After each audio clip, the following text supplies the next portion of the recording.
Just going in like give me a moment.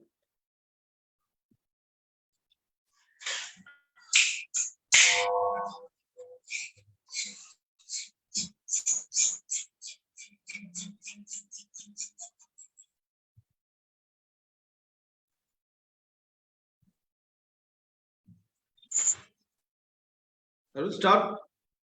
Yes, sir. We will start. Yes. Now it is right.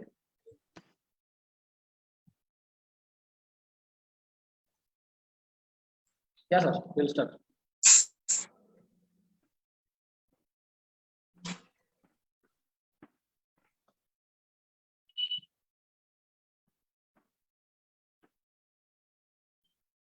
So, may I start, sir? So, this is a sporty chart series which we have been introduced now. So now our topic is like Qatar has been over 2020. They have conducted very well in the team and they have managed very well. So it is a good news for Asian countries. So we can also host a big tournament like this. So now the next thing is Qatar has been over. So what is India? So what is the next change in Indian football? So this is what our topic, and we are going to discuss about this topic. So I'm handing over this to Siddhin, so we can start the session by giving some input. Yeah, good evening all. As Arvind rightly pointed out, Qatar is over. So our football fever is also over. And now no one is discussing about football. So I think this fever will again come after 4 years. Okay. So that is a fortunate thing because it is not like normal fever. It is recurring it is not happening very frequently. So, but other side, that is an unfortunate thing. So when something is happening, big is happening in the world of football, we are discussing about football and we are forgetting about Indian football later. So today we are going to discuss about this topic, and so we have eminent sports management professionals. So Labib, so he's from Qatar, now joining with us in this discussion, and so he's a sports management professional. He is closely associated with SMRA, and now in Qatar he is doing very serious studies about sports in Qatar and Middle East. So then Arun Mullot, he's the business head of Gagan Narang Sports Promotion Company, and he's also he's a alumni of SMRA, and he's having a very good experience in sports management and sports development activities. Then Arvind Shankar and Arvind Judge, so they are eminent sports engineering professionals, and they went to Qatar to watch what is happening in what was happening in Qatar. So they are also going to share their experiences and so what we need to do in Indian sports. And apart from that, Danesh. So Danesh, now he is working with AC Milan Academy in Kerala. So he's a very big fan of football. And from these people, actually, we were waiting to hear what we need to do or what India has to do to get an entry. It is not a direct entry like hosting the World Cup, but qualifying by qualifier. So now actually FIFA is very generous to India kind of countries. Sometimes they will conduct a World Cup with 100 nations. I think if it is 100 or 110, surely India will get a chance to play World Cup. So we are not going to discuss about that. How we can qualify for World Cup and we can win World Cup with this 32 country format. So that is the objective of our discussion. See, what is going to happen, whether it is 64, whether it is 120, whether it is all, they are including all the nations in the World Cup, that never, that is not easy, that is not the way which we need to think. So we need to think how we can be in the top 10. So how we can become the best. So that should be our objective. Then only we can, at least we can qualify for that. Actually, our observation, we are conducting already, we did a lot of studies related to how India can qualify or how we can make India a football superpower. And all the findings were we concluded in one book called Game Plan to Win Football World Cup. So actually, based on our studies, we believe that it is 2066. If we plan today, we started planning and doing things today, we can win World Cup. I mean, we are not discussing about qualifying for the World Cup. So we can win World Cup in 2066. The problem with Indian sports is always we are mediocre. So we are thinking about qualifying for Olympics. We are not thinking about winning Olympics gold medal. So we are not thinking about winning regularly. Once we win next time we don't have the gold medal or we don't have the consistency. So that's the problem with Indian sports. So it is like Usain Bolt or Ronaldo or whoever. So the heroes, the superheroes, actually the sports superstars, they are not just a one-day miracle or one-day wonder. So they do wonders every day. They do wonders every year. They do wonders in every tournament. So that is what we need. Otherwise, it is easy. Sometimes because of some miracle or beginner's luck or factors is something else or somebody is. So think about the total European countries are boycotting World Cup tomorrow because of some political reasons. So India will qualify for World Cup. So that is not what we are thinking about. That's all. We cannot consider it as achievement. So what we need to think is in this scenario, 32 countries or the biggest football nations like Argentina or Brazil or the European countries, how we can defeat these countries. That should be our objective. Then how we can stay on top forever. So that is the objective we need to set for Indian football and we need to work for it. And we realized actually the one of the biggest drawback of Indian sports, Indian football is we don't have enough professional clubs. We don't have enough leagues. First, we don't have enough leagues. So leagues will only create professional clubs because the team or clubs need more number of matches. That more number of matches will attract more number of fans. That more number of fans will attract more number of sponsors. That more number of sponsors will give them more revenue to satisfy their customers, and that is their players, their fans. They can deliver very good football. But unfortunately, we don't have a stronger league system. Mostly, everyone know what is happening in our district level leagues. So no one is knowing about it properly. And one day, one team are forced to play sometimes more than 2-3 games. Then most of the games we are not playing 90 minutes. See, actually, one of the reason which we are always talking is Indian players are not capable to play 90 minutes in international conditions. Indian conditions, we are not allowing Indian players to play 90 minutes. Then how they will play in international conditions 90 minutes? So these are the bigger questions. So we need to answer and we need to find a solution.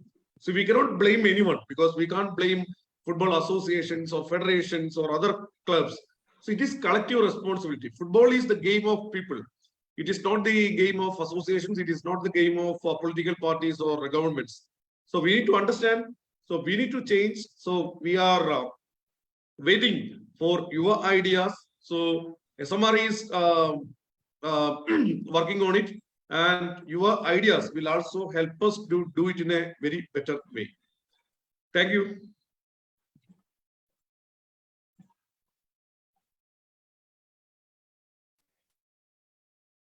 Thank you, sir. So what SARS has said is right. So as I told, Sir told, I went to Qatar. So myself and Arvind, we both we went to Qatar and we experienced how the World Cup is happening. So we have noted some pointers. So the thing is how they are delivering their game. So even though it is a single group stage of game or even though it is a knockout game, how they are delivering. So there, if you went to stadium, like there is an entrance, so there will be n number of volunteers. So we should not sorry to compare. interrupt, Yeah. but I'm not able to hear your audio that clearly. I don't know if it is just me. Is everybody else able to hear him clearly? Yeah, this is a problem. It's getting broken. Right. Maybe hold the mic a bit closer to your mouth. Maybe that might help. Now it is fine. Yeah. I think better. Okay, yeah, fine. So we entered into the stadium for the first group stage game. So there were like we were seeing n number of volunteers. So you will not feeling like hesitating, like talking to someone, like asking some help. So we should not compare. Like if I am comparing our topmost game, which is ISL, so there will be a very less number of volunteers. So what I am feeling is, so we are having a recipe of cricket. So if you are taking a recipe of cricket, so recipe of cricket will be distributed in a sweet way. Like the people are coming, the volunteers are high.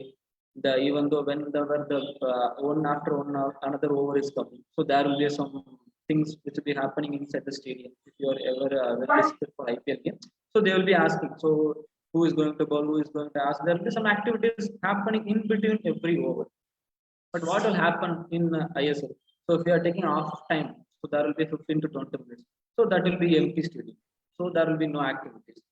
So I am thinking, in my view, the football recipe has not been well prepared to the viewers.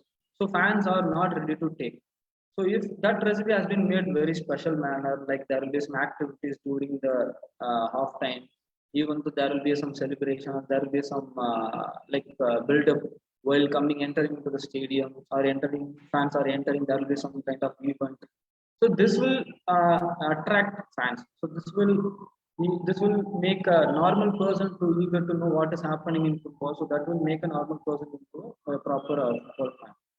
So this is where we are lagging. So we are concentrating on more over into a cricketing nation, and the most of the sporting industries also they also money minded people. So what they want to do, so they want to invest their money only in cricketing. Even they are also not ready to spend some money for a footballing game. So there is some problem in that also. They should rethink. So we should invest some money in the branding of football also. So that will give us good impact. And this is my point. So we are very unable. We are having a recipe, but we are unable to deliver. We are having a people because if you are taking a Premier League, so Premier League viewership has been viewed more. Most of the people are viewing from India, I think, around 30 to 20%. So Yes. why they are not able to come to stadium and watch our 90 minutes game? Even though it is happening, okay. Even though there are Saturday, Sunday games out there, but still the stadiums looks like empty. We are unable to engage them. The another thing I can say, like stadium perspective. So in our stadium there will be a gap. So from the stadium to the stanza, there will be around 40 meter, 50 meter. So people are not able to engage their game as well as. So I went to a stadium called Khalifa Stadium in Qatar. So there is I was sitting 10th row in the stadium. So that was very much close. There even not even a 1 meter away from the stadium. So it is like only 20 meter I am away from a Luka Modric. So he was standing there. We were sitting like here. So we were easily able to connect the game. So we were feeling the pressure why they are taking this. So if you are watching a game away from a 50 meter, you will not able to feel the pressure of a player, as well as the player will not be able to feel the pressure of crowds. So crowd will never shout, so that the player will never having a pressure to give a proper performance. So these are the lagging areas where we need to improve. So this is what my point. Anything anyone to add?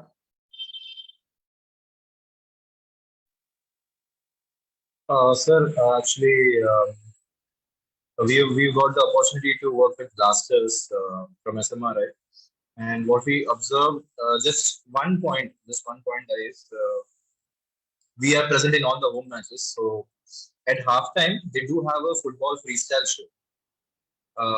So it's a very engaging kind of thing for the people who have come to the stadiums. When you're watching it on TV, you probably won't be able to see it because they don't show it because of the ad. They're showing the ads and stuff. So at the halftime, there's a freestyle show which is sponsored by KFC, um, and they have an opportunity for all the freestylers from all over Kerala.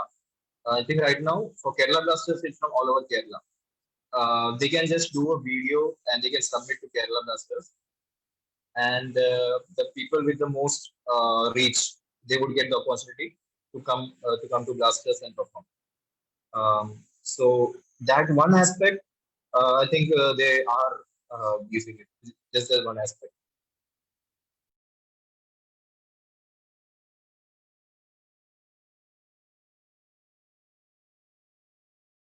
Yeah, I don't. Yes. Excuse me. I also have to agree with the points that have been raised by, of course, Mr. Sijan, Mr. Arvind, and more recently, Mr. Ganesh as well. Uh, I also understand that actually visiting the World Cup or actually having a chance to view what happens in the other countries will lend a certain sort of enlightenment to the procedure.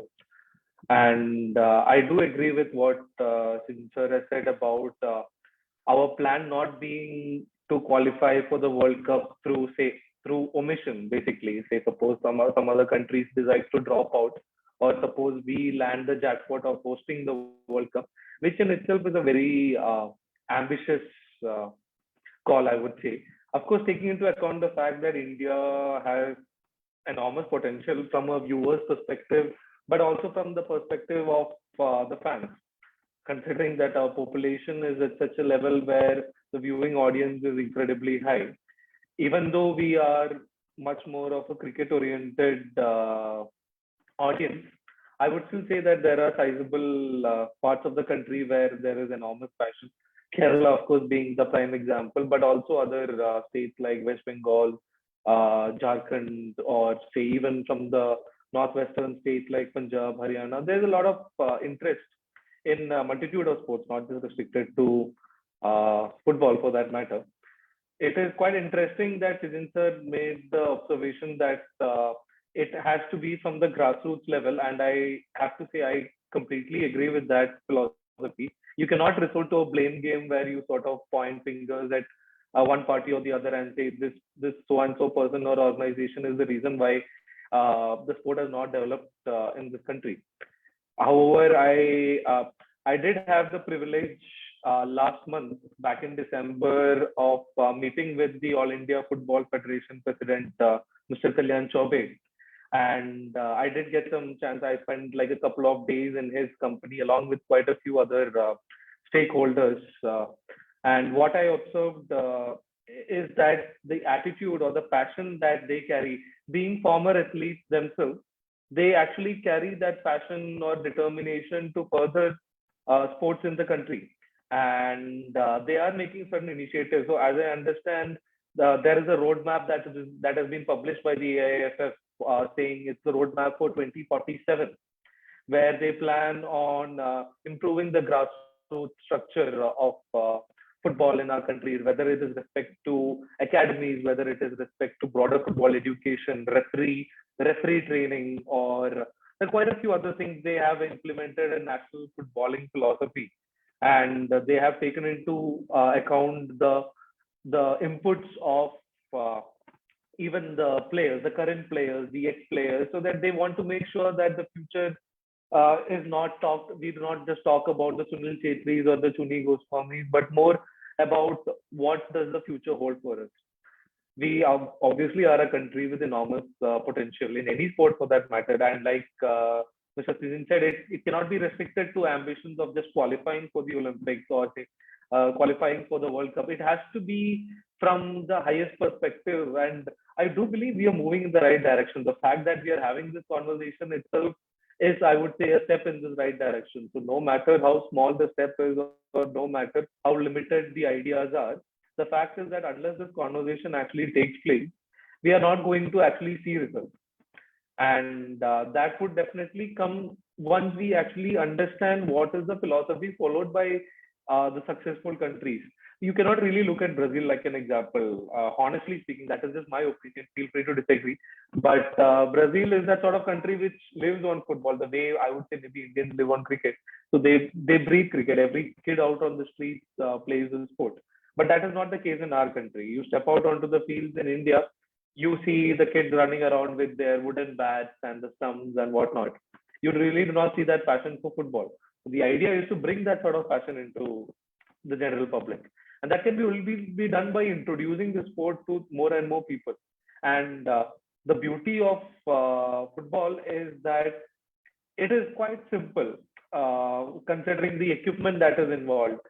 well, compared to some of the other sports that you have out there, say like for example tennis or even the broad-based sports like say, even badminton for that matter requires a lot more equipment than what football needs. You put up two sticks on two sides of any open space and get a ball done, and you're good to go. So there's obviously a lot of potential for the growth of the sports in this country, and unless and until people realize it, and like Arvind said, unless and until we make more steps to engage the audience and capture the mind of the public, it is never going to work out the way we want it to. And forget qualifying for the World Cup. At least let's look at what you say, getting to the top four in Asia, which is, by the way, what is in the roadmap that AAFF has set for 2047. I remember like 10 years back when I was completing my graduation. I remember looking at AIFF and they had a vision for 2020, which unfortunately did not come anywhere close to the plans that they had detailed. You can still find it on their website, by the way, which is quite unfortunate. But fact of the matter is that unless and until you actually have a realistic vision for the game, and unless you have the relevant stakeholders working in all these positions, so look at the people involved in decision making in the sports today. There have definitely been changes. Let's not get it wrong, and there's no point, taking issue with decision makers in the past. But the fact is that unless and until you have the relevant stakeholders in the right position and give them the respective power, and it's not just the case of economics, it is also the case of leaving the politics out of it. It is more to do with empowering the right kind of people. So you want to improve women's football, you give the ability or the potential to the women players out there. They are the ones who experience what is happening in the game.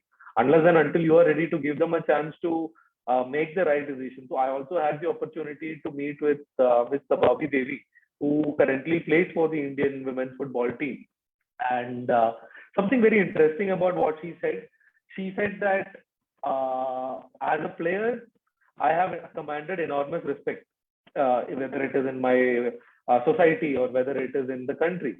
But the moment so she said that I know for a fact that the moment I take a decision to retire, which happens to everyone, it is going to be the case that I am going to be sidelined. And that is a very shocking revelation to one and all of us. So unless and until there is a support system in place, or at least you educate the current players that tomorrow, if I want to move out, or if I want to influence the game beyond just playing the game, how do you do that? You do that by educating them while they are actually playing the game.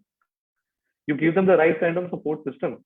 And the way you look at it, like I also happened to see an interview given by Sunil Chetri, quite heartbreaking, where he said that I was invited to sign for QPR, for Queens Park Rangers, second division and often a first division team in England. And the only reason he couldn't put the finishing touches to the contract is because his country is not ranked in the top 70 nations in the world. So imagine holding back. It's like you being held back just because you're, say, suppose the community that you're from or the state that you're from does not meet the requisites. So how do you expect our players to perform at the highest levels unless you give them the requisite exposure? So Gurpreet Singh Sandhu has done it, but he's like 1 in 1 billion for that matter. So I think a lot of strong statements, a lot of strong decisions that need to be taken if we expect things to improve in the footballing ecosystem in our country.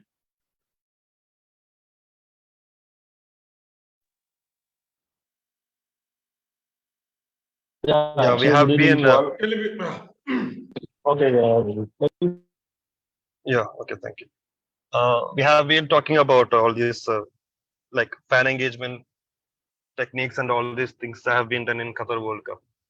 So, what I want to add is like the main ingredient, like the Arvind has told, the main recipe for the football in India has to be like the change in mindset of the fans.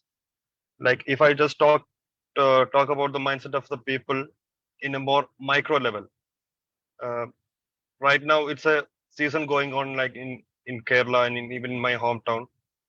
Lots of tournaments are going on, like fives and sevens and all. So when it was the time for my regional club, a club in my hometown, they were going to participate in a tournament. They had only few good players when chosen from the main in our hometown. We don't have much good players in there. So what they have done is they have purchased a full team from a nearby hometown. So the expense to meet uh, expense to cover their expenses for one match, it was like around 8,000 to 9,000 rupees. The whole prize money that we get after winning the tournament, it is like 15,000 or 20,000 rupees. So this has been going on for like past 7 or 8 years. Till now, they haven't tried to build a good team from the hometown. Still, what's happening is the people or the young players who are already in our hometown are going for or representing other teams in our nearby hometowns. So what I suggest, like, or what I think the first and foremost ingredient to win or even the qualify for the World Cup, it will be like changing the mindset of the people. They have to think uh, just showcasing the victory won't be isn't enough. They have to build or nurture a young fresh team from within our hometown, from within our country, then participate or try to even think to participate in the World Cup. That's it. Yeah, same like Lebu told that. Actually, I have a plan to means I already shared that plan or something like an idea to Arvind Shankar also. Like how we can improve our means football skills in Indian players, like from the small age itself. Like for example, one of my sister's son, he wants to play football. Actually, he's at 5 years old, I think. I usually, when I worked in Nivea, I usually bought the balls and boots also to him. Actually, he played very well along with me. Like he didn't get any opportunity to play in the school level itself because mostly in school and in college, in higher school, they are only focusing on studies only. Like this is the only thing we already know in our area. People are focusing the studies only. Like I already shared the one idea. Like that idea is in every district. Small districts are there. For example, Netrajan is coming from a small district. He played in means Indian team for 2 years. Like the same pattern we also follow. Actually, he struggled a lot to step inside the Indian team because there is a more of politics are there. So similarly, nowadays he built a separate academy in his hometown for the players who is playing in his hometown itself. So same idea, like in every district, a small academy. Like I'm telling, considered for example, I am taking Sai. You can take Sai Academy. They are means following the whole academy in Tamil Nadu. In every each district, they are building a small academy. Like for example, I am telling, so you can consider any organization or any means big billionaires or something like that. For example, I am a billionaire means I plan to improve the football in Tamil Nadu. So for every district, he is building. He is the only man who contribute in every district. He is building an academy. For in every academy, he put one player as a means you can say trainer or coach or something like that. So that player is from other country. Maybe the most exposure is in football is European country. So you can take means you can say retired player from there.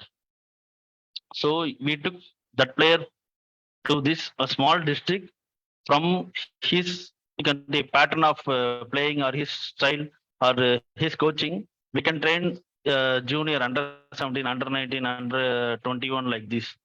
So we can build a team from the small district. We can take the team to the state level.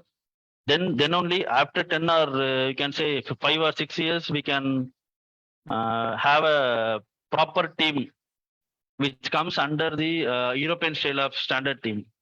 So and take this national level team, you can say Tamil Nadu national level team to the Indian level.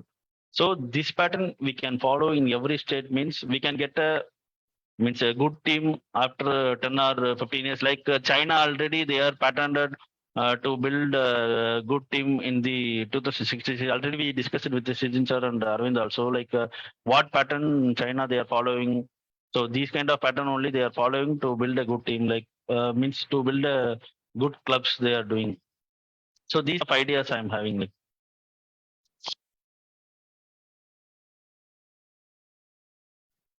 Yeah, it's actually we think, see, so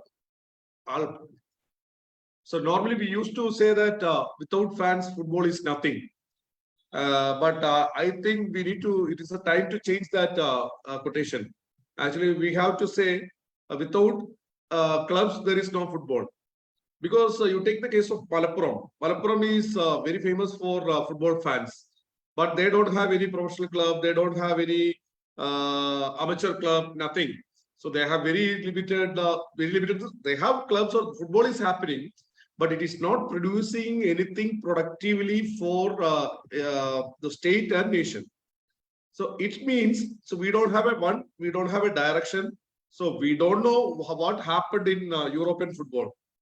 See, it's all started with simple things. Actually, we used to tell, see, when the industrial revolution happened, the people started flowing from rural area to town and urban areas. And they started working, initially it was 12 hours, 14 hours a day. And then 8-hour work, 8-hour recreation, and 8-hour rest revolution started. So they got more number of hours for recreation. During that time, they started playing football in their local area, in their factory. So that's how Arsenal started. Then like that, so many organizations or so many clubs started in factories. That is started by common men or factory men. Like that, students started so many clubs, and these clubs started playing each other. Then they established the league system, that is a football associate FA league or English league. Then later, this is the growth of sports in Europe. But unfortunately, we don't have that kind of a culture, or we are always waiting for Sachin Tendulkar to start a club, Mohanlal to start a club, or Mammootty to start a club. Then we will follow. So this is the mentality of Indian people. See, we have enough academies. Personally, I will tell. So we have a lot of academies across the states. We can see after the introduction of ISL, it is like mushroom. So we can see n number of academies. But my question is, we have only in India, there is only 23 professional football clubs. In that 23, half is not, most of the clubs are not full-time professional football club. You take I-League or ISL, it is not 365 days affair. So in that club, there will be, if you take 30 players, 1 year, how many players will play in Indian league? In this, a percentage is coming from abroad. So the opportunity for Indian players are very less. Then again, we need to think the people playing in the players playing in ISL or I-League, they are playing only very limited matches per year. You take Ronaldo, you take Messi. In this age, they are playing around 50 matches per year. Okay, so Indian players are just playing below 20 or 20-25 matches. So think, and then most of the Indian stadiums are empty. There is no crowd. Okay, that means the players are not getting the real spirit of playing in a toughest environment. How they will become international players? So we need to give that kind of experience to our players. We need haters. We need lovers. So people have to throw stones. People have to throw eggs. Then only our players will develop mental skills. But unfortunately, we don't have that kind of. Then I told the physical strength. Okay, so we are just playing 20 matches. So how many hours we are playing? How many kilometers we are running in the pitch? So it's all affecting the system. So we need more number of clubs, then more number of matches. More number of matches means we need to create more number, what to say, we need a regular system, that is league. If it is not happening, we will not grow. Our kids will not get opportunity. The parents will not be confident to send their kids to academies. Now they are thinking, okay, tomorrow my son will get they can play in ISL, so they will be rich, so they will get BMW. So earlier when I was kid, so even parents were not allowed kids to go for academies, not even for playing. Okay. Second, when India won the World Cup in 1983 and in 1987, people started sending their kids to playing cricket because they heard a news that if you but somebody is scoring 6, they will get 1,000 rupees. So somebody score 4, they will get 500 rupees. That is in 1987. Okay, so parents started sending kids. Then after ISL or the introduction of ISL, now the parents are sending their kids to these academies in BMW or Benz. So that means earlier the football was the game of poor people. Now the rich is also spending a lot of money for training. Training is okay, but I'm thinking without creating opportunity, that means without creating club, the rich people who are now sending their kids to academies, please realize, so you need a market. The product is your kid. So you need a market to sell it. Okay, so you create the market. You start a new club. Okay, so this is the way at least we need to work. That's the one side. That is our professional thing. And second, actually, it is American model. So America is strong in sports because of its school sports, college sports, and professional sports system. So actually, it started with the college sports. I mean, in American colleges, the students itself started college clubs, sports clubs, and they started conducting college sports leagues or intercollegiate matches. So then later, initially it was funded by the students itself. Later, the varsities or colleges started funding for it. So then that became a very good industry. So in bottom, actually, that was imitated by the schools. Schools started their own school clubs and school leagues and everything. Then third, the people who went out of colleges, they started professional clubs because they wanted to stay in sports. So this is like this. In America, there is a very good system. That is school.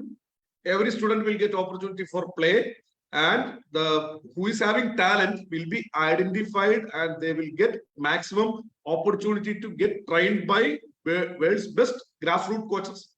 Second level, they are getting opportunity in colleges. In colleges, actually, they are getting trained by world's best coaches. Because most of the college coaches or sports directors of America is getting more salary than university vice chancellor, okay, or chancellor. So that's the scenario of America. Then you take the case of Michael Jordan. So Michael Jordan, actually, when he completed his schooling, he got offers from more than 6 universities, top universities. And he joined North Carolina under Dean Smith. Okay. There he studied only for, I think, 2 years or 3 years. Before that, he got opportunity in professional league. So he discontinued the course and he went for playing. And later he came back to the university and completed his graduation. Okay. So that's the story of a professional player, how he got opportunity throughout his lifetime. But think about our students. Okay. One is playing football in school. After 9th, when he is in 10th standard, there is no sports because SLC examination. Then in plus 2 years, mostly there is no sports in most of the schools. Then again, Arun Mulot also college level goalkeeper, sir. He's also missed the path to become an Indian goalkeeper. That's why everyone had a dream to become Pele and Maradona. Some people at least played. Some people never played. Okay, so this is what is. It depends on the college. It depends on the college that you select. So, like Sijan sir said, the reason Michael Jordan selected North Carolina is because Dean Smith was there. So, if you have the right kind of sporting infrastructure and you have the right kind of people to guide you at that level, you will select them. I was just fortunate. I got into a college which had a passion for the game. But ultimately, it led to nothing. Consider the fact that in our country, by the time I graduated, there was no ISL also. So the point is, unless and until, like Sijin sir said, I think it's a very good example that he suggested. The US example. I think we set too much store by the European example. Just because it worked in Europe, guys, it doesn't mean it has to work in our country. However, the US example, whether I think the Major League Soccer is a much better ideal to aspire towards compared to European football. But then I'm interrupting Sachin sir. Sorry, please go on. You continue. I think you made the point very clear that unless and until we aspire to something that works with our traditions, with our values, the biggest point, of course. So I work for Jagannath Sports Promotion Foundation, which runs Guns for Glory Shooting Academy.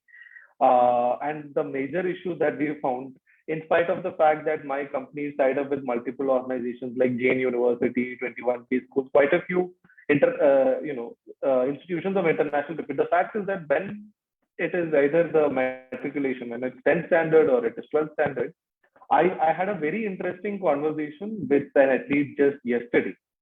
So she does her BPT. She's doing a bachelor's in physiotherapy, which I am informed is a 4.5 year course. So it is a medical field, and she is an international athlete, meaning she has won medals at national levels and has gone on to represent India in Junior World Cup. And I asked her, how are you managing? And she said, it is an extremely difficult task. It is where the educational institute, so when she had to pick her college, she's from Maharashtra, by the way, and Maharashtra, for that matter, is much more conducive to sporting environment compared to South Indian states.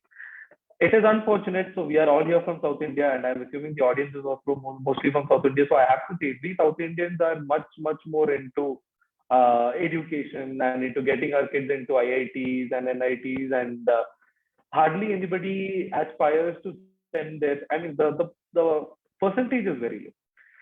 Maybe 1 in a million will want their child to play the Olympics, but when you are a country of 1,000 million people, 1 in a million is not that great a number. So unless and until more and more people are actually, so if you go further north, so you look at the recently concluded Hello India Youth Games, which took place in Madhya Pradesh. It just got wrapped up, I think, a couple of days back. The highest number of medals is obviously from Maharashtra. Second is Haryana. Third is, I think it's Punjab. I think MP is up there. So obviously Laviv talked about his hometown. RJ Arvind talked about his home city and the condition in his. So when you come to the localized environment, especially when you talk about South India, our people are much more happy to send their kids to become doctors and engineers, and that is a fact of it. Now, when I was speaking to this athlete, she said that her parents were, of course, which is quite incredible, but her parents were very supportive. Her parents wanted her to continue in the sport. They wanted her to continue shooting. They see that as the primary, passion or the primary driving factor in her life. But she said that it is the college that was not supportive. The college said that you are in the medical field, either you select medicine or you select sports. You will not be able to juggle both. But this kid actually took the decision of, so she selected a college which was at least okay to send her for competition. Because as we know, in medicine and all, you miss a class. Of course, the importance of medicine cannot be undervalued. You cannot miss classes the way you would miss, engineering probably. So I have missed a lot of classes while going out for tournaments and whatnot. I was able to make it up. I don't expect the same to happen for medicine, but the fact is that our educational institutions are not ready to support the athletes. So these kinds of institutions, especially the medical ones, they are strictly into saying either you focus on your studies or you focus on sports. You are not going to build a career in both. And in spite of it, this kid actually managed to. So she had to prove herself to the college. So at the end of the first year, I believe, she attended her university exams and she stopped the college. It is after she stopped the college that she was allowed to go and continue in the sport. So now the fact of the matter is that the institutions out there themselves don't have any faith in sports. So until it's not just about educating the general public, it's like Sindar said, it is about having the right people.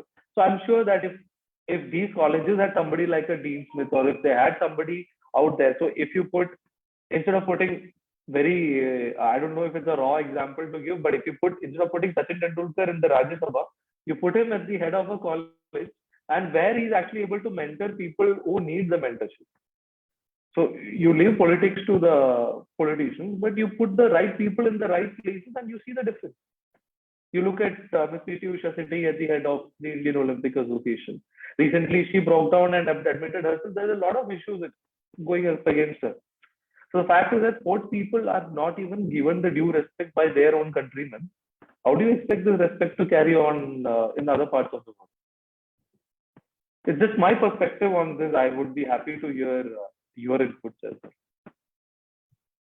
Yeah, I don't actually see one regarding the support of parental support. Okay. So most of the parents, around 90% of parents are sending their kids for sports because they know if they get some certificate, it will help them in getting a sports quota admission in colleges, professional courses, and then there will be a job. Okay. And they don't know one factor. Most of the parents don't know one factor, that is an Indian athlete, if he won Olympics gold medal, they will get 75 lakh rupees. This most of the parents don't know. In America, actually, the American athletes will get half of this amount. Then think America, they will not get any government job. India, they will get government job. All the state governments will also give 10 lakh rupees or 50 lakh rupees based on their capacity. So if you win a gold medal, you can, or a child can live for the life. Okay, at least this has to attract Indian parents to send their kids to these academies. Okay, that's what actually we need to promote our sports. It is not Yellow India. Instead of that, 75 lakh. Do you want 75 lakh? Send your kids to for sports. So because it is very unfortunate, because in America kind of country where there is no government support for sports, but they are the biggest or they are the most achievers, and the players, Michael Phelps or whatever, whoever, here they are also not, they didn't get any kind of government support for their practices, but they made achievements, lot of achievements. So it is all about passion. One side it is passion. Second side, if I am pursuing my passion, I have to make a path for me. If there is a road, I have to make a road. Normally, everyone know. There is no road to my house. I want to buy a bike or I want to buy a car. The first thing what I am going to do is not buying a car. I am making a road to my house. So that is the major responsibility of everyone.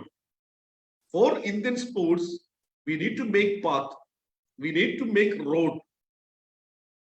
Then we need to think about buying bike or buying car and everything. Otherwise, we need to park our car or park our vehicle in roadside or somebody else's house. So it's the biggest challenge, but I think, so your insights. So before conclude, we would like to hear from everyone how we can go forward, what India has to do.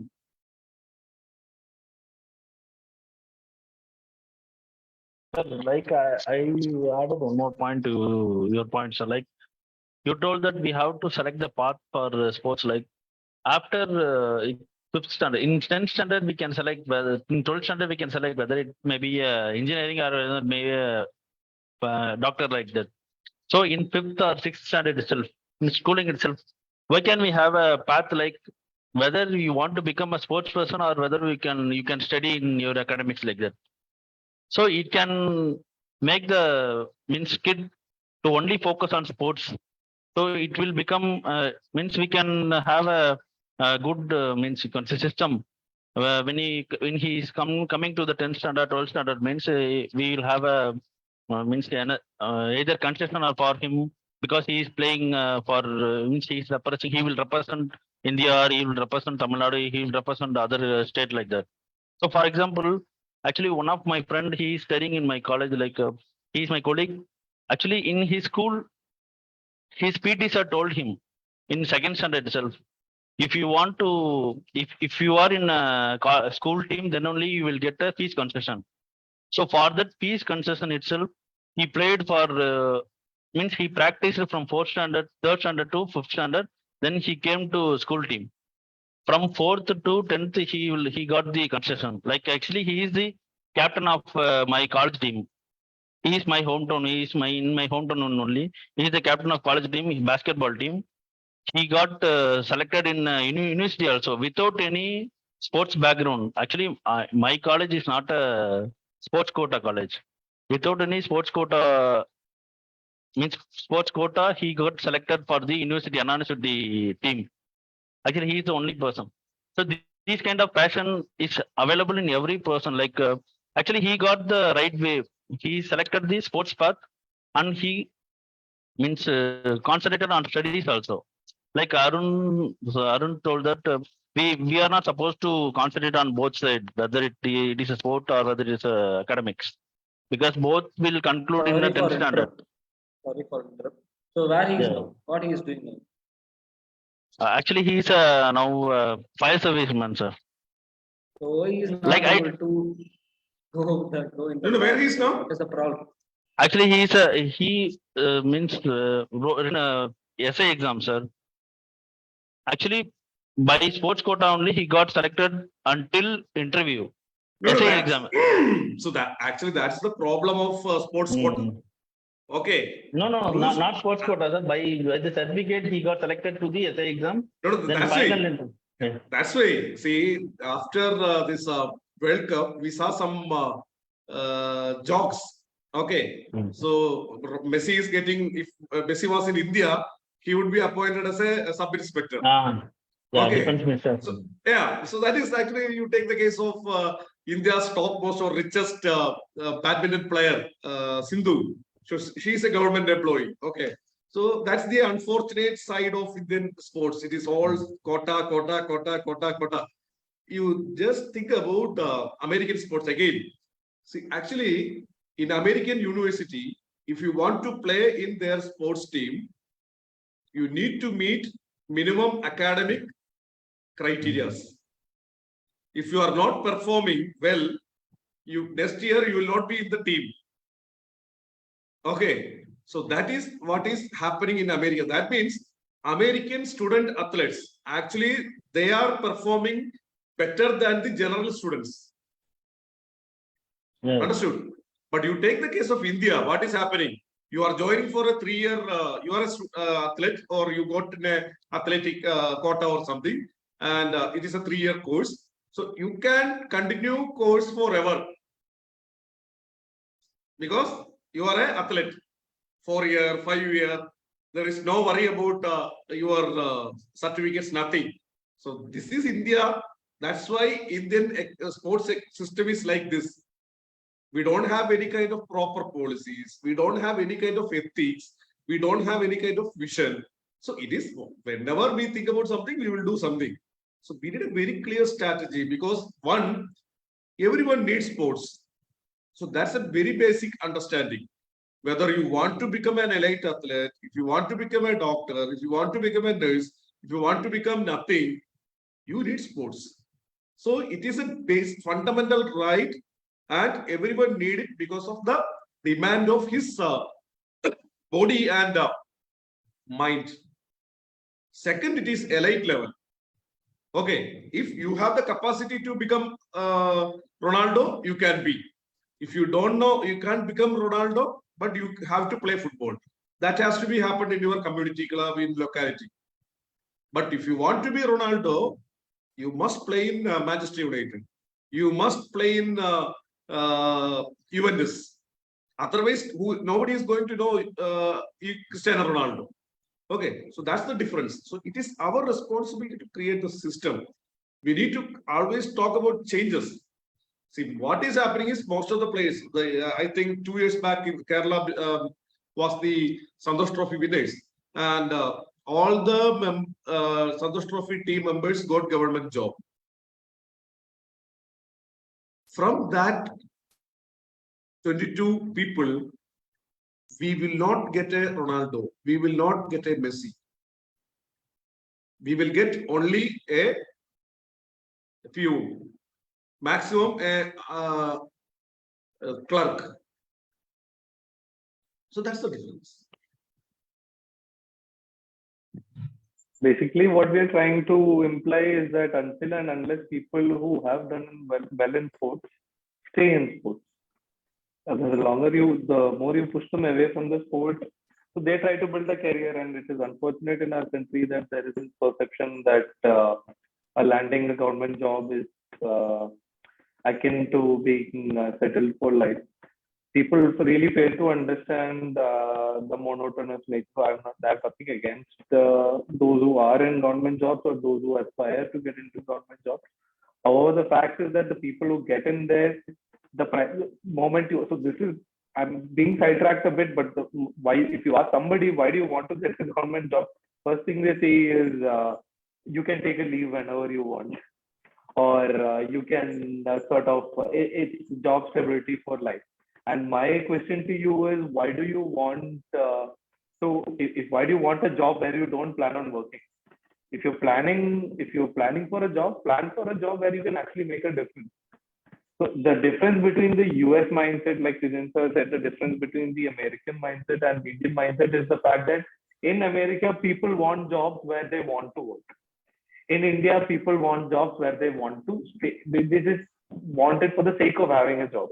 The concept of a career is very different from Western countries and Indian countries. And unless people like us, so all the people in this session right now are people who are involved in sports not because they were forced into it, but because we wanted to be here. Whether that was at the expense of something else, whether that is at the expense of your alternate career or your future or your family or whatever. The fact is that we all made sacrifices to get here. And unless and until more and more people are educated about the fact that you can make something out of this, meaning that you can follow your passion and make money at the same time, but at least keep yourself afloat at the same time. So that's what institutions like SMRA or organizations or people like us actually try to educate more and more people, and it all starts with education. So I have to say I agree with what Arvind RJ said about the fact that unless and until people are educated that it is not just about landing a sports quota job, or of course a fee concession. See, there's definitely got to be benefits. There are definitely benefits to landing a government job. So why can't you have a benefit for landing a sporting job? But the fact is that once you entered a field through sports, you should continue making, like Mr. Sijan said about PV Sindhu. The fact is that even though she has a government job, or I think she's with BHEL or whatever, but the fact is that she is still continuing in her sport. So there are a lot of athletes out there who are, supported by the government, but they continue to be in the sport. One of the athletes who work under me, he is in CRPF. But once he completed his 6 months of CRPF training, he shifted back. So he was in CRPF training in Rajasthan. 6 months of CRPF training in Rajasthan, and he's come back to Hyderabad. He's back into shooting. He's back in the game now. And he said, my focus is only on this. The fact is that the government's intentions are noble, but it is the intention of the people behind it that the moment you get a government job, you quit the sport. Unless and until people are properly motivated to continue supporting the sport, it doesn't matter what are the incentives behind it. That's just my 2 cents.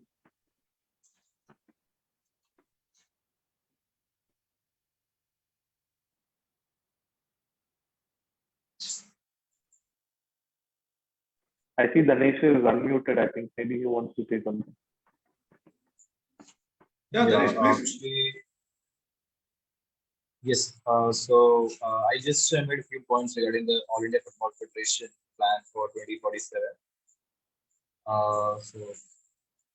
Basically, what they are needing is from the member associations, they need proper participation, which includes the focus on women's football as well.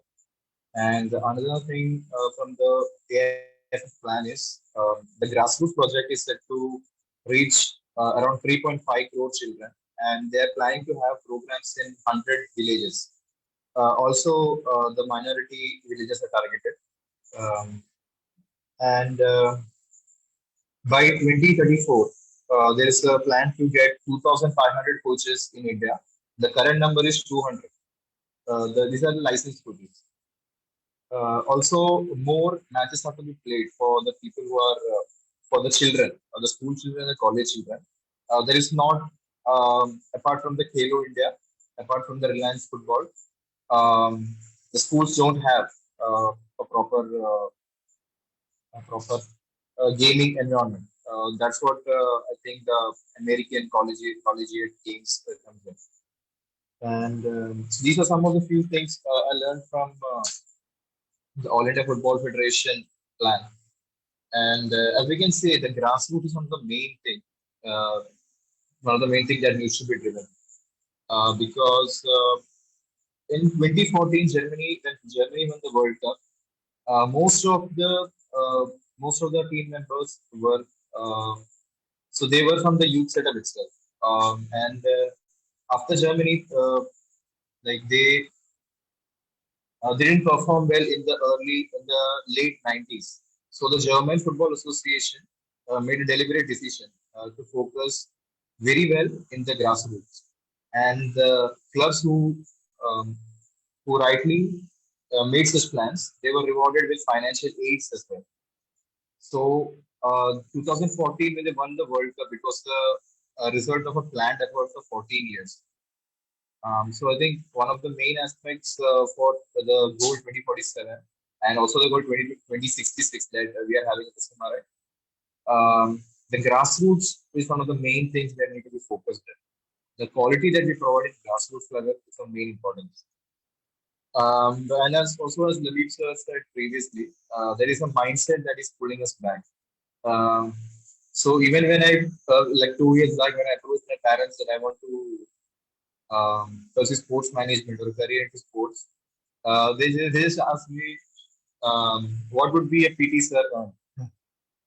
So this was a very like at that time it's a very real question as well. But even now, many people are coming to our homes and they're asking, "What do you do?" And when I say I'm in sports management, they have no clue.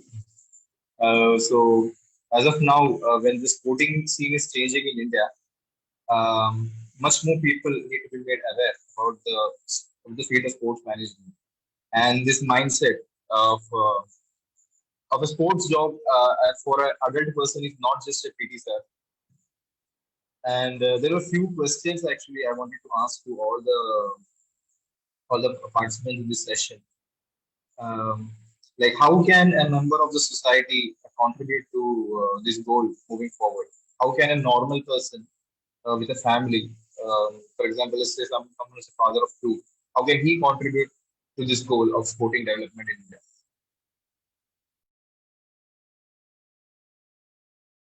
Well, I'd like to take that question if you don't mind. So the fact is that, in my opinion, the age is really just a number. The fact is that regardless of what your age is, if you genuinely hold the passion and you are willing to work for it and you're willing to find time for it, I don't see any reason why age should be holding you back. The energy is one thing, that's for sure. Again, when you have a family, when you have kids, and you have in Malayalam we say prarabdha. It's about when you have things holding you back. The fact is that you can either succumb to this, you can either say that, okay, I am being weighed down by these decisions and that is going to affect my future. So I will have to concentrate on my family. Or the fact is that you should be smart enough or you should be dedicated enough to the sport to convince the people around you that what I'm doing does have its own effect. It might not appear immediately. The results will not appear instantaneously. In sports, be it be in any sport for that matter, we have to appreciate the fact that it is the longer that you work for it that the benefits come. All of us have worked very hard to make some sort of career out of. Some of us are in the early stages. Some of us are still getting there. Others have already made it. So when you work in this environment, you realize the fact that nothing comes easy. So you talk about the Messi and Ronaldo's. There's a very famous and one of my most favorite quotes is by Lionel Messi, where he says that it took me 16 years and 249 days to become an overnight success. So the fact is that Unless and until people are ready to put in the hard work or the effort to making things happen, it's not going to happen. But once these things start happening, it has a cascading effect. It's basically what they say: a rolling stone gathers no more. Once the stone starts moving, there will be no stopping it. And people talk a lot about India being in its infancy stages, and that's the reason why sports is not the best environment for a career. I say it's the opposite. I say those of us who are in this environment right now and who are making that effort right now, we are the ones who will be at the top in another 10 years' time, provided you stick to the game, provided you put in the hard effort, you put in the work behind the scenes. You don't go it for the glory, you don't go it for the fame, you don't do it for the money. You go into it for the passion that you have inside of you, and the fact that the longer and the harder you keep working towards the sport, no matter what your age is, you can definitely make a difference. And then that differs from person to person. The longer that you actually put in the effort to making these things happen, the more people will understand. And at some point in time, all those people who were your critics will become your biggest fan.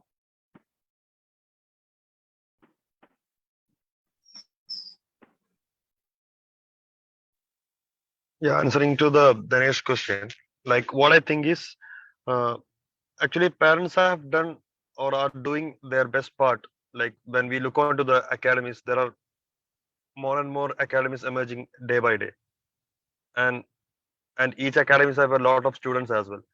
Now, what I think is it's time for the academies to cooperate together or connect together to form new leagues. Yeah, for to get more opportunity for for the players inside, within the academies, to get more playing time, more matches. So that's the only way they can improve their playing and to achieve the goal like what we are aiming to be to happen in 2066.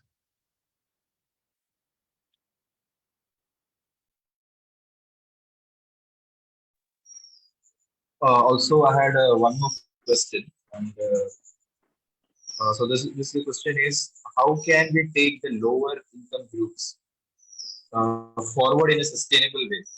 Um, so, these people in this group, they don't have access to the best facilities, best schools, or any of that kind of sporting activities. So, what are some practical ways to improve this group in the long?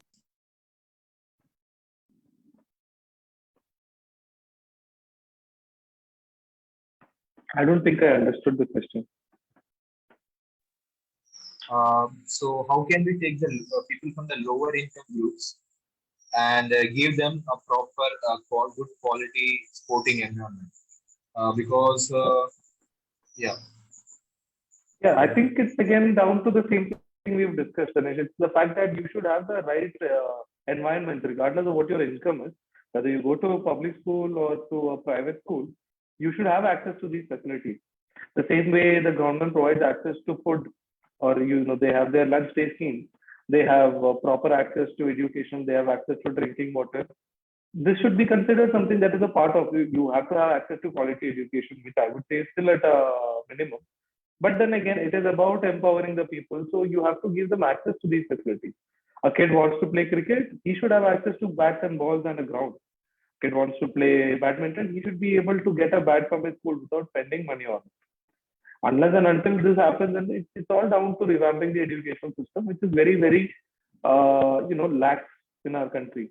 Unless and until the education system gets to a level where it is not just about getting your degree or getting some sort of campus placement or some sort of job, it has to be about the fact that unless and until you are able to support the kid to do whatever they want, whether they want to become a scientist or they want to become a professor or they want to become a sports person, the schools are the right platform for these things to happen. And the only way that academies or so all these, so whether it is your Barcelona's or your AC Milan, if they really want to make an impact in the country, you have to approach the schools.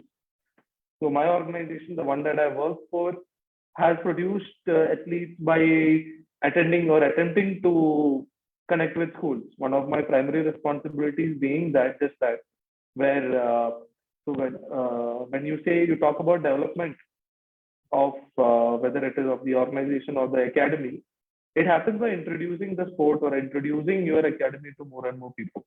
And there is really no jurisdiction. So if I'm able to find an athlete, or if say you work with AC Milan, if you are able to find an athlete whom you see has immense potential, has immense talent, would you really ask? I really don't think you should ask the parents, considering the background, if they are from a poor background, you really shouldn't ask them to put up the money. That is the idea behind running this academy. If I can find 99 people who are willing to pay and who can afford to pay for the child's training, there should be at least 40 people who cannot afford but who have the talent, who should be able to play. And what we've done is, from my organization, what we've done is we have identified this by going out, reaching out to the schools. You tie up with the school, you conduct talent searches there, you find the best athletes there, find one of the best talents, and you give them free coaching. That sacrifice has to be done from the academy side. You cannot always ask the government or the parents or the general public to make all the sacrifices, and if we only focus on the business side of it.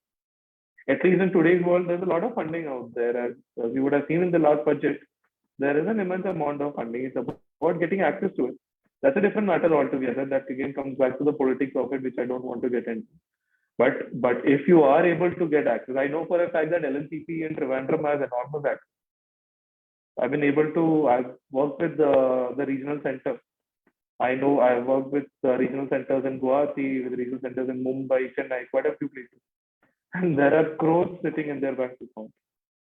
And it is much more visible with the age of the internet. We all know where the funds are going. You ask a 15-year-old kid to find out what is the budget for cricket for BCCI, he will get the information for you in a matter of minutes. So we have the information at our fingertips. The fact is that unless tomorrow, if you get married, or tomorrow you want to send your child to a sport, you should do the research. You cannot ask other people to keep on doing the research. I'm not talking about you in particular. I'm talking about everybody for that fact. Unless and until we start doing our homework, unless and until if we start talking about what needs to be done, but we don't do anything for it, and we are not ready to sacrifice, our time for it, I don't really see any results coming out of it.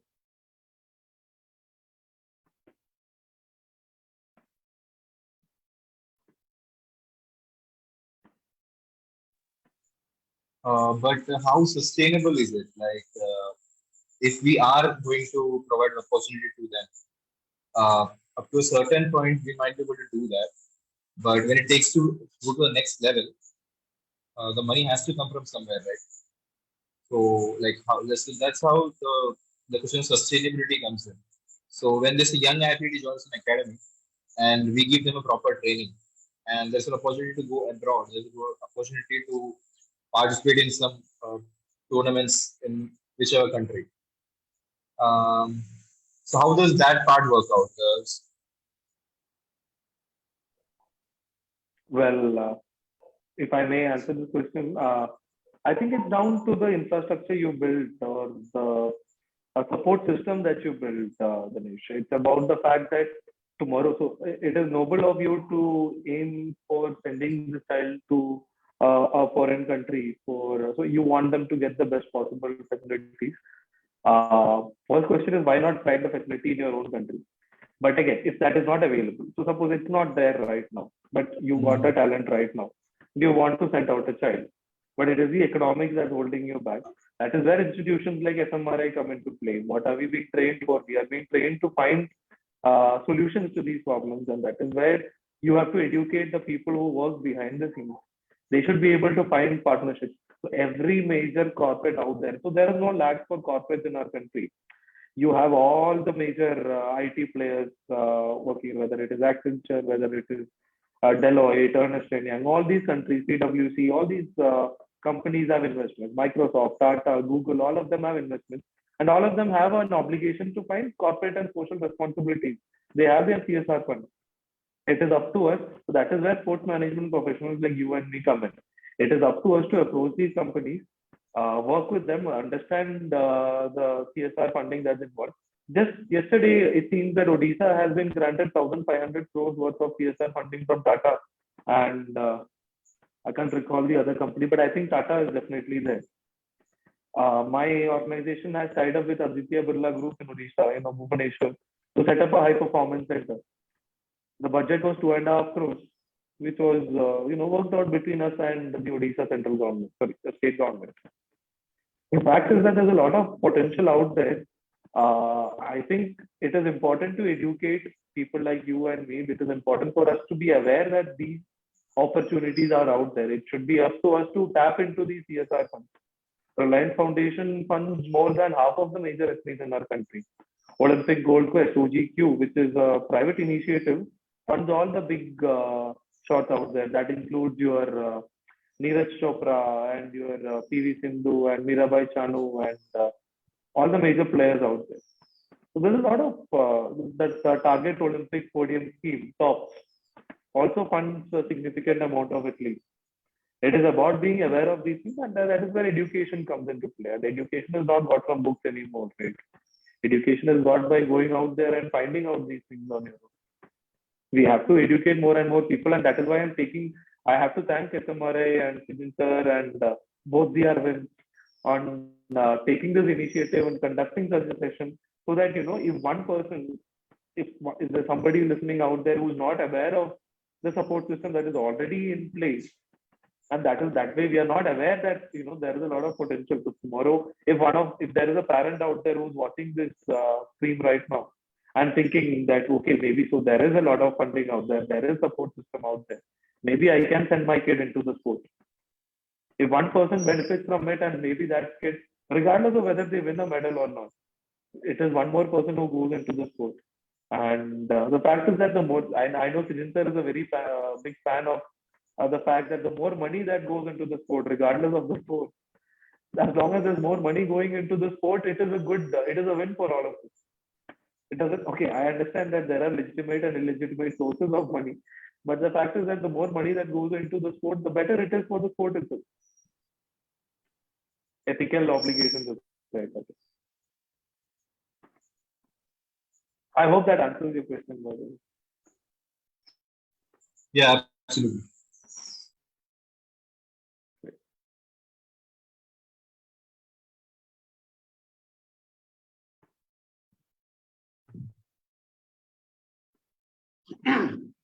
So it was a great evening, and so we got a lot of new inputs, ideas, things, and actually SMRI is also really happy to get new thoughts, because we want to improve every day what we are doing to help India to become a real sports superpower. And it is not a single man's job. It is everyone has to play together. That's the biggest thing. Again, football. Ronaldo will not be a Ronaldo if the team is not working. So that is what we experienced, or that we saw during the World Cup. Okay, so if he's not getting a right pass, so he can't score a goal. So like that, football or all the sports, it's a teamwork. Everyone has to play together. Parents, kids, trainers, teachers, and the government and fans. Everyone has to work together for achieving the common dream. So India want to play World Cup, and India want to win the World Cup. So this is a common dream, and I think so. This discussion is not ending here. And Danesh is working in AC Milan Academy. He's having a lot of things to do. And Arun is working in Gagandarang sports promotion company. He's having a lot of things to do in his sports, but pro sports, he shared a lot of ideas, so that can be implemented in football. So then Arvind and Shankar, they are full-time, they are in sports, engineering related things. So that is for improving the experience of total experience of viewers, like new stadiums, new infrastructure, new equipments, and so many things we can this domain can develop. And now he is in Qatar and Middle East, and there are so many things are happening very rapidly, knowingly and unknowingly.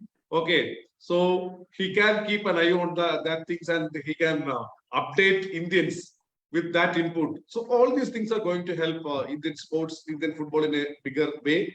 So it is not a closing. Actually, this is an invitation for work together further for Indian football. So thank you all for participating in this, especially Daresh, Arun, and Lebi for spending your valuable time in this discussion. Thank you. Thank you for having me. Thank Thank you. you. Thank Thank you you. both for Thank you, sir. sir. Thank you. Everyone.